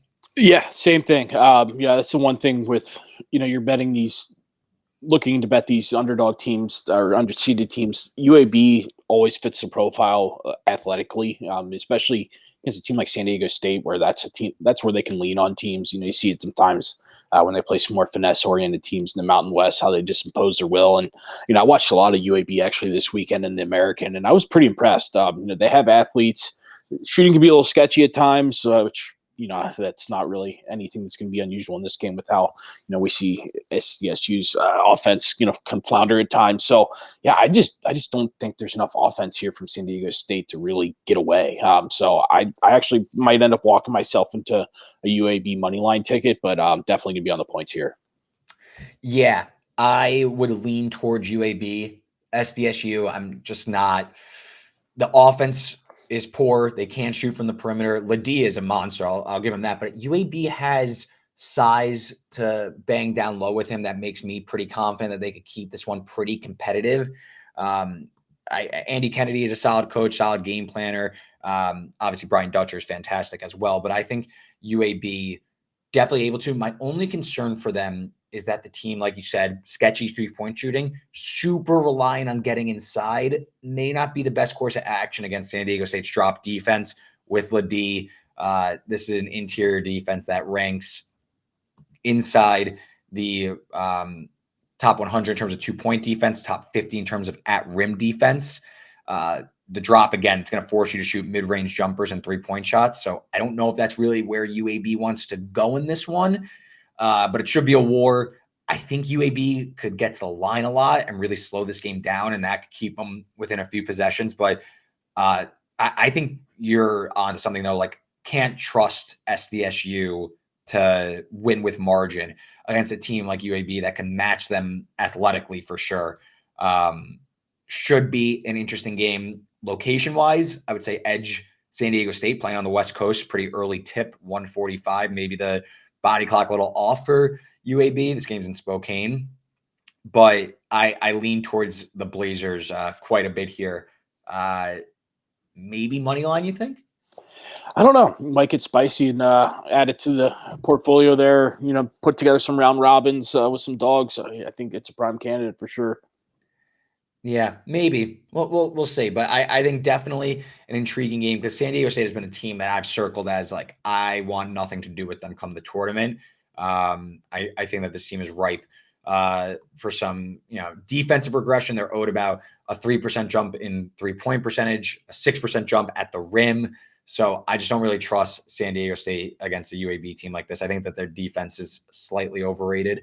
So, yeah, we'll see if I end up with a Blazers ticket. Let's do the 2:00 game, Marquette, Western Kentucky. Both teams play super fast, total 158.5. Again, Kolek status, I imagine he's going to play. We'll see how much. They're a 14.5-point favorite. Smitty, any thoughts here or on Marquette in general? Yeah, I mean, I think you hit the nail on the head earlier when we talked about Kolek is, even if he is healthy, how quickly do you integrate back in? I think it seems like Marquette kind of figured out how to play without him there for a little bit, and then you add him back into the fold. I'm always a little worried on some clunkiness there as far as how team chemistry kind of gels back together. But I think Western's just an interesting team. They lost 4 straight before the Conference USA tournament, but I think it was like 2, 6, 2, and 3 points. So they were right there in all of them. In general, Marquette's is not a team. I mean, I think everybody kind of reacted the same way when brackets came out that they were the most vulnerable 2 seed. And I don't know. I kind of just get this suspicion that this game's close late. I think Western kind of can speed up. They both like to play fast. So I think they're going to be comfortable with what Marquette wants to do. And I could see this one being 3-4 possessions late, maybe even closer. Yeah. I do think as a whole, Conference USA pretty poor, like from just an overall conference quality standpoint, which maybe that's what clouds it, where Western Kentucky, they smoked their conference tournament, but they also had like an incredibly easy draw because Middle Tennessee upset the number 2 seed La Tech, maybe number 3 seed. And then they played UTEP, who went on a crazy run as well and beat the 1 seed Sam Houston. So while they won their conference tournament, it may not have been like the most glaring, the best path to show such quality. Mm-hmm. I will say they play super fast. Where you want to beat Marquette, though, is on the glass. Marquette's a terrible rebounding team. Western Kentucky, bottom half of the country in terms of offensive rebounding rate. So I'm not sure I'm all the way there. But I do agree. Marquette is a team that if you're comfortable playing their pace, you can probably keep this game relatively close. I don't know about upset, but maybe it's a competitive 8-10 point win. And, WKU gets a pretty easy cover. But also, and this is the fastest team in the nation, and that's their edge. If Marquette's comfortable playing that fast, are you really pulling an upset? I agree, though. I think Marquette, their profile probably screams the most vulnerable of those top teams because they're so vulnerable. They're so weak on the glass, and they play so fast. If a team slows them down, what happens? Should be an interesting one, though. I hope not, because I have a Marquette future, so maybe that's my bias seeping in. But I do think it should be a good watch for sure in that afternoon window. Yep, I agree. So you're definitely going to be on Stetson, right? Oh God, I don't think I would bet that with your money. That was 26.5. Yeah, well, it's just that game just reeks like this. Does Danny Hurley want to give a big FU to anybody watching and paying attention? Which I wouldn't put it past him, but at the same time, this is just a game that UConn's going to be in control, and I don't really want to be sweating uncontested threes late, right around the number. So the pass for me for sure. I agree. Let's do Auburn-Yale. Clemson, New Mexico.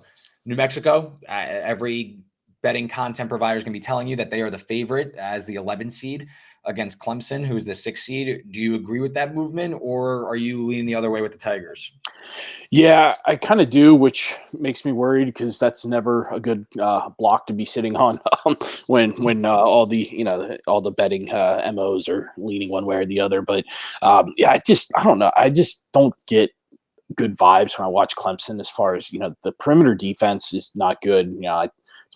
Gerard is a great shooter, but it's man, if you have trouble staying in front of somebody, it's a good problem to have. And, with Jalen House and the trio of guards that they have, I think that New Mexico probably couldn't have asked for a better draw as far as what they want to do. And, what Clemson, I think, is susceptible to. So the line makes total sense to me, which kind of worries me in that perspective. But I don't know. I mean, PJ Hall's a stud. Brad Brunell, I think, is a better coach than he probably gets credit for. It seems like he's a continual hot seat candidate. But, I think Clemson's shown glimpses that they're top side, like that win in North Carolina.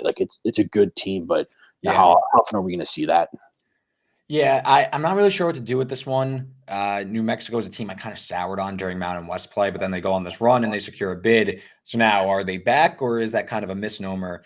I will say the guard play could really give Gerard some trouble. But that being said, Clemson's defense, really compact. They really close up the middle. They're an elite interior defense. New Mexico doesn't want to shoot. They're 333rd in three-point rate. So can Clemson slow this game down, shoot well from three, and all of a sudden New Mexico is way behind? On the other end of the coin, New Mexico's frenetic tempo, they're top 10 in pace. Clemson's 344th in turnover percentage. So if Clemson falls behind, it might be tough sledding in terms of a comeback. Not really sure what to do with this one, though. It's definitely an interesting one. I think I'm going to be on the sidelines, though, just because I think it's going to be tough to get a gauge on where we're going to see. Like, it feels like there's two direct paths where it's New Mexico's pace turns up, Clemson speeds them up, or Clemson can handle their pressure, veteran play. They shut off the interior, and they shoot well from three, and they kind of just outclass New Mexico. Yeah, I completely agree. I can see that happening for sure. And, I think I'm kind of with you. Probably end up being on the sidelines here. Yeah. Yale-Auburn. We got Yale laying 13 now against the Ivy League, 12.5 against the Ivy League Bulldogs. They won in crazy fashion on Selection Sunday. Smitty, what are your thoughts here?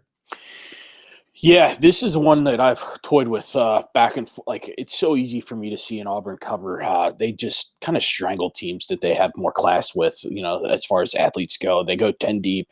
I think that bodes well for tournament play, evidenced by their SEC run. And they can just kind of put the clamps on you with their size. But at the same time, the Ivy League teams are always super tough for me to handicap because, they play a style that is just so conducive to a dog covering. But, there's so much an athlete edge for Auburn here that it's like, if Auburn hits a couple of threes, I don't anticipate any, easy buckets for Yale. Does it just kind of one of those games Auburn just grinds you out and, next thing you know, it's an 18, 19, 20-point win and never really all that much in doubt. But then, there's this part of me that keeps looking at it like, well, what if Yale plays the style and Auburn falls into the trap and next thing you know, it's a 5-6 point game late. So I don't know. I hate to waffle like that, but it's just what I've been struggling with. Yeah, I laid some early Auburn.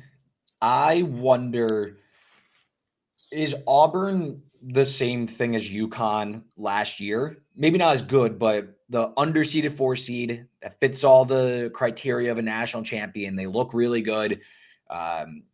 They have an elite big man in Johnny Broom, like Sonogo last year.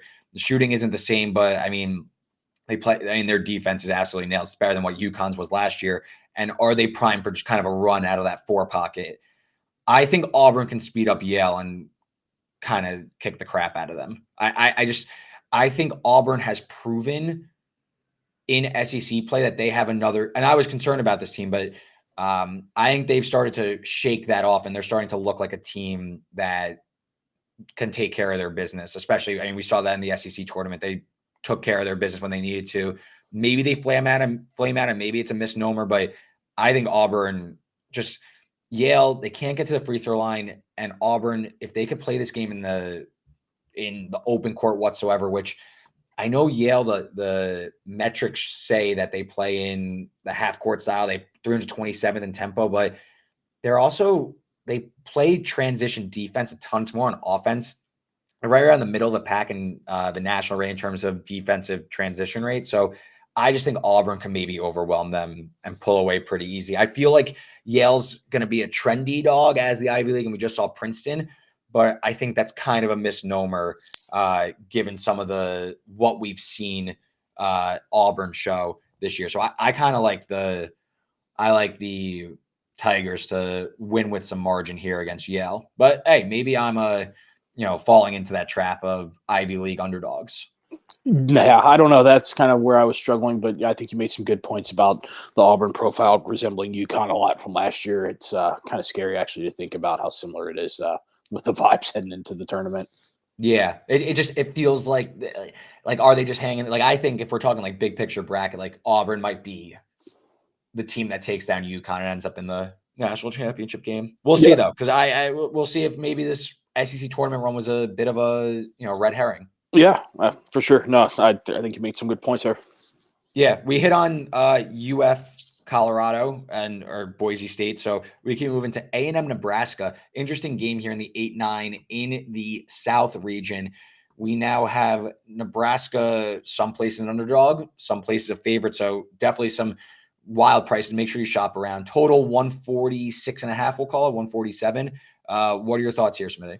Yeah, I tweeted it out last night when lines were first popping. I did not understand how Nebraska opened the favorite, and it might be a little bit of PTSD from watching A&M just lay it on Kentucky the other night. But I just think they're a team that if you want to buy stock in, like, how good is your good? Their good is very good. Obviously 3-point shooting is, hit or miss with them, but they can work the ball. And I mean, Wade Taylor's a stud. That guy gives me nightmares. He's a Kentucky fan, but a lot of respect for him. And I just, Nebraska was not good away from home, and I don't know that truthfully they've seen a team with A&M's athleticism in a long time. Big Ten, I don't think, offhand, I can't remember a team that I think is going to be as physical and as athletically gifted as they are. So I don't know. I mean, I think I don't want to overthink it, but I think A&M's probably going to end up being one of my stronger plays here, the opening slate. Yeah, played some A&M. I thought that opener was pretty crazy. I know the team can't shoot, but Nebraska's offense, I think, is really going to struggle. So A&M runs like a morphing zone. They sometimes play like a 2-3 matchup zone. They go man sometimes. But I think I think you're going to see them lean into that a lot more in this game because Nebraska, percentage, they are shooting where Nebraska against zone defenses is shooting 32% from the field, and they've only seen on 3% of their possession. So it's a small sample size, granted. But if teams could throw zone at them, junk it up, muck it up, and change it game possession by possession, I think Nebraska is really going to struggle to keep up here, especially on the other side where they're a poor defensive rebounding team. They're outside the top 200 in defensive rebounding rate, and we all know Texas A&M is they're playing football out there. They are the number one offensive rebounding team in the country. Wade Taylor gets the line a lot. I think this is just a bad matchup for a good Nebraska team. So I lean towards the Aggies as well. I think that Wade Taylor will be the best player on the floor and can get to the free throw line enough that A&M, if they don't win relatively comfortably, they definitely make this a one-possession game till the end. Yep, agreed. Yeah, and I think you hit on the defensive rebounding there. I don't think you can really they're number one in the country in offensive rebounding, but like unless you see it, like it is football on basketball. I don't know if Nebraska is ready for that. So those in such a small spread, those are a couple possessions here and there. One like that could be the difference for sure. Yeah, and you made a really, really good point about Nebraska away from home. This is a team that definitely saw a drop off in play once they left. They are 335th in Haslametrics away from home rating. For what's worth, Texas A&M 40th in away from home rating. So definitely a battle of two, trends, I guess is the word, how these two have played throughout the year. Let's keep moving though. Vermont, Duke. I don't have much here, so I could just be pretty brief, but Duke probably pulls away with this one, I would say. I think Vermont, always really good, John Becker, but this is a pretty tough draw for them. Vermont plays outside the top 300 in adjusted tempo. And Duke this year is a half-court execution style offense where they want to try and play slow, rely on Filipowski to generate good looks, Roach down low, or Roach getting downhill and setting up the likes of McCain and Foster. So that's what Vermont wants to do. So I don't like if I'm trusting one team to, out execute the other, I'll take Duke, even though I have my concerns about them making a run. So not sure I'm going to play it, but I definitely lean towards Duke eventually finding a way to navigate Vermont. Yeah, kind of the exact same way I was looking at this one where, it's interesting to handicap, but I think Vermont is a team that I kind of fall victim to, each year where, they play a distinct style. They're going to slow it down, but they're just going to be so much at an athletic disadvantage against Duke that, sometimes I feel like, when these teams, for Ivy, American East, they slow the games down so much that you almost kind of backdoor these teams that are better athletes than you into a game that they probably didn't know they wanted to play from that kind of perspective. So, yeah, I think I kind of had the same read as like the Auburn game on this one. Wouldn't be surprised at all to see a Duke run away. And, I could see being close to the number, not a game I'm really heavily involved in. Yeah, I agree. What about Charleston, Alabama? Alabama could not have finished the season worse, lose 3 of their last 4, and their only win was an overtime victory against Arkansas in the season finale. Both teams shoot a ton of threes. Charleston, the underdog, catching 9.5 as some action has come in on Charleston. The Cougars, Smitty, SEC country. Are you out on Alabama as much as I am? Yeah, I mean the interesting side note is Charleston's coach is actually a Cincinnati legend, Pat Kelsey, who's been down there for a while. So he's a stud. And, I bet on Any Stony. relation to Jason and Travis? No, it's spelled different. It's but it was. I bet on Stony Brook against them in the tournament final, and his son's like 7 or 8 years old, and was just taunting the shit out of me every time they made it three, doing like the wipey eyes, and so I think his son might end up being the MVP of the tournament. One shining moment if they make a run, but yeah, I mean, I think you said it. Like with Alabama, I think it was on Haslametrics they had the worst momentum metric coming into the tournament, and I think it's not a coincidence either. They don't play defense. Oates has publicly said that openly, I guess maybe to try and challenge his guys, which I don't know if there's anything to be challenged there. So, yeah, I mean, Bama's going to score on them. That's the thing, that I noticed watching them last week against Stony Brook is, Charleston doesn't have a great class of athletes. So you can probably get what you want on offense, evidenced by this total being so high.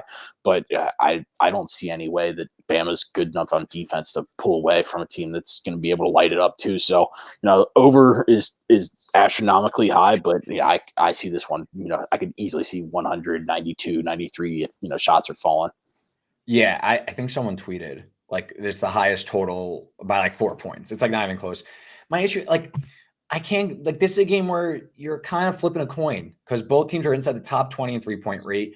If one team's on, they're going to hang around. The other team's on. Like Alabama could easily win by 15, 20 if they're just drilling threes and like Charleston just gets out athlete. But, I think you're paying kind of a tax on Alabama's poor play. KenPom makes this 11. It's now down to 9.5. And again, like what is like the Evan Maya? It's a kill shot. Like you can see Alabama rip off a crazy run pretty quickly if they lock in on defense for 3 minutes. Now, they haven't really done that in a while, so yeah, it's possible Charleston hangs around and wins the game outright. I can't really bet this one. I just don't have that like strong of a conviction in Charleston either hanging around because I don't really like Charleston in general. I've watched them a handful of times. I think that they went on a torrid run in February, but before that, this team was not trending at all like the team from last year that everyone loved. Against San Diego State. I know they've won all 7 games since February 1st, but they're also shooting 40% from 3 on the 41st highest 3-point rate. Like if they go cold from 3, they're going to get smoked. And they definitely don't have the athletes to keep up with Alabama. So I don't have as much conviction in this one. It's a stay away from me for sure. Yep, I agree. I think also if you're not having anything pregame, could be an awesome game to live bet, with some of the scoring variants that you might see. So you might end up finding a good price there, depending on which one you like to pregame, depending on how some runs go. So yeah, if that's one angle you might need to look into. 100%. Longwood, Houston. I think we could be pretty brief here. But I guess just your question, are you a buyer in Houston long-term going on a run, given all the injury concerns? That's a good one, because Kelvin Sampson's such a damn good coach, and they play exactly the style that they want to play every single time. So it's like they're like what you're going to get, which I think is a valuable thing to take, and as far as projecting how things are going to go. But yeah, I mean, and they're already running thin on depth. If they get one more, yeah, I don't know, man, it's tough. Then I kind of look at their bracket, and it's like I don't think that's a good matchup if Kentucky plays them, if Marquette plays them. So it's like I think you might get a little bit of both where, they might not have to play their best to get to the Final Four either. So, yeah, I don't know. I think I probably am buying long-term, the Iowa State result notwithstanding. I think that was probably just a matter of depth, kind of leaking out over a couple of days. Yeah, I'm not going to have any Houston. That'll be like one of my, if I'm doing brackets and stuff, I guess that'll be like one of my leverages, just kind of going against Houston and hoping it's either like Duke probably won't, but I think A&M could give them some trouble. Yeah. Houston, this is a team that's 229th in effective field goal percentage. So I do wonder if the Cougars, who are starting to run low on depth, they only play really 7, 8 guys. And now Juwan Roberts is hurt. He's like their second most impactful player. So can Houston, if they fall behind and they're running out of bodies, they get into foul trouble. This is a team that fouls at a top 60 rate in the country. Can they find themselves playing catch up? And they can't do that. We saw this happen against Miami. We saw this happen against Arizona. Not Arizona. We saw this happen against Miami. And we saw it happen against, Baylor. They fall behind and the offense isn't as potent enough in the shot making department to keep up with this. And now with all the injuries mounting, I'm a little concerned Texas A&M definitely has my attention if they could get to the round of 32. James Madison, Wisconsin, my Badgers. Pretty pissed about this draw because I think James Madison is a pretty nightmare matchup. I'll let you take it away here, Smitty. Yeah, I mean, I'll be brief and lay out for you as far as, knowing Wisconsin better than I. But, yeah, I mean, that's the first thing I was like, Jesus, like, what do you got? Like, I mean, JMU is the profile of I would maybe even argue like a 7 seed. So it's like maybe seeded 4 or 5 lines too low. They stepped up in class and beat Michigan State earlier this year. They've got athletes. I mean, I think they kind of just are. If I was going to sketch up a 12 seed for Wisconsin to play, I think it would just all the attributes they have would be ones I'd be worried about. So, yeah, I'll clear out for you on that one. Yeah. Badgers, I do. So Wisconsin has had some looming 3-point regression going both ways for them. They were really hot earlier in the year and they went ice cold. And then teams were just canning threes against them. They lost like 6 one-score games in February. So I always knew that there was like a better team than what they showed in that February swoon. I just wonder if it came a week too early in the Big Ten tournament where they shot the absolute crap out of the ball, which I'm very concerned about against a James Madison team that is outside the top 100 in 3-point rate allowed. So they're going to funnel you inside into tough mid-range jumpers. It's just a really nightmare matchup for Wisconsin, where the team has a good wing in AJ Storr, but James Madison has dudes everywhere. And you look at, they're 66th in points allowed per possession, finishing at the rim. They're 61st in catch and shoot threes. They make you play in the half court on defense, and they just really slow you down. So Wisconsin, it will come down to, can they hit a few shots? Can Klesmit stay hot? But I'm a little skeptical given this JMU team just really doesn't allow much from the perimeter. They are top 5 in the country in terms of 3-point percentage allowed. I will say, though, you're going to have a very pro-Wisconsin crowd in Brooklyn. So maybe that goes in their factor, but I'm not rushing away the points. I'm just going to cross my fingers and hope that maybe some of JMU's offensive inefficiency doesn't get there, because I would say where you could get Wisconsin is getting to the rim, but JMU doesn't really post up. Can they maybe stop some of those downhill threats? I'm a little skeptical, but we'll see. Yep. All right. 2 left. Home stretch.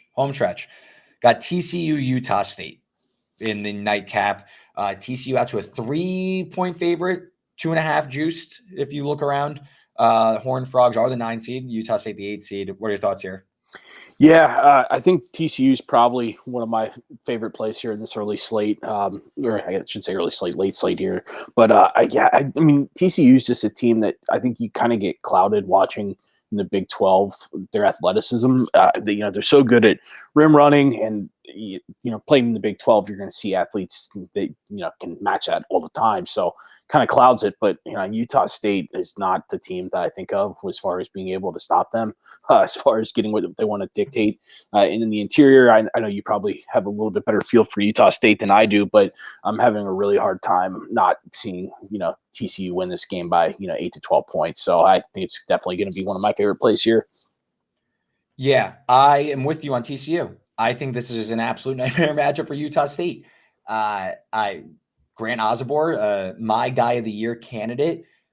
This is just not going to set up well for a Utah State team that is outside the top 300 in 2-point percentage defense. So a rim running TCU team can get there at will. Utah State's outside the top 100 in defending at the rim. And I think TCU has the athletes that can really give Utah State a lot of issues. This isn't a super potent 3-point shooting team in Utah State. They're outside the top 200 in 3-point percentage. Like, that's a huge deviation from last year's team where they were lights out from 3. I think TCU could pressure the rock here and really give Utah State some fits. So I'm on TCU as well. I will say Jamie Dixon has like a so-so tournament history, but I'm not super concerned from that. I don't know if Utah State's going to be able to slow down TCU's transition attack either. Yep, I agree. That's yeah, I don't know. It's just I just can't envision a scenario where I guess TCU coughs it up and has some poor shooting, but I probably shouldn't feel so confident in such a short favorite, but I just can't see this one going sideways for them. Yeah. So we are in agreement here. We've been, I feel like, decent in terms of like agreements, disagreements. Nothing too vicious out here. But we got our final game, and this is one where I think I have an opinion, but I'm not super confident in it. Grand Canyon taking on St. Mary's. The one thing I am certain in is that this game is going to be an absolute rock fight between two of the best defense in the country. St. Mary's about a 5.5-point favorite against the Antelopes. Your WAC champion. Smitty, do you have anything here? Yeah, no, I'm curious to see what you got there, because as far as I just have a really hard time projecting St. Mary's without Jefferson. I don't think he can be understated how important he is, but then, they play a Gonzaga team with a great big in EK, and it doesn't really matter. And Randy Bennett is shown his coaching chops time and time again. So that's really what's got me kind of having a difficult time projecting it. I think pace, as you mentioned, it's going to be a rock fight. And it's really hard to project Grand Canyon too, because, they didn't really play anybody out of conference to kind of get a grasp for, how they're going to step up in class. So I don't know. I'm kind of torn. So what do you got? I definitely like the under. I definitely think that both teams, I think, I try to stay off of college basketball totals because they just drive me out of my mind. But I don't think there's going to be a lot of possessions here. And I think it's going to be played in, a phone booth. Both teams absolutely elite. Grand Canyon, 10th in effective field goal percentage defense. St. Mary's, 3rd in effective field goal defense. And both teams shut down the interior, which is where they both want to go. They both want to get to the rim and score, and both defenses kind of shut that down. Grand Canyon's biggest issue is they turn it over a lot. St. Mary's more of a disciplined, conservative defense that just packs it in. Grand Canyon, they turn it over, but Aidan Mahaney has a pretty solid ball handling there. I will say St. Mary's can clean on the glass. That's a big edge for them. But Grand Canyon could get to the free throw line and slow this game down. So I see edges for both teams. Like a Grand Canyon money line play, probably not crazy, just given these teams are probably closer than 5.5. And I don't know if I trust St. Mary's to run away and hide here. First half under was what I had written down, just like purely a possession-based bet. But I'm not sure here. This game, very interested to see, because I think both teams provide an interesting test for Alabama in the following game, definitely schematically. So I think that could be very interesting as well. Yep, I agree. That's I'm gonna be excited to watch this one, and I might hop on something live. But yeah, I'm with you on most of the sentiments for sure. Yeah, so that will do it. That's 36 games we just went through, and we made it under 2 hours. So I appreciate you, Smitty, for bearing with me. Please tell everyone where they can find your stuff. Yeah, no, thanks for having me on. Right now, just firing plays out on Twitter and some general nonsense. So it's Smithers513. But yeah, thanks for having me on. It was fun. Yeah, for sure. You can follow all my bets on the bet stamp at RW33, Twitter at Reed Wallach. I posted today, Monday night. This will be posted on Tuesday. A bunch of content I did today, doing the KenPom, looking at historical filters, doing a few game previews as well. So make sure you're checking that out. And I'll be back on Friday with a preview of Saturday's round of 32 games. So until then, enjoy the March, enjoy the madness, and we'll talk to you guys soon.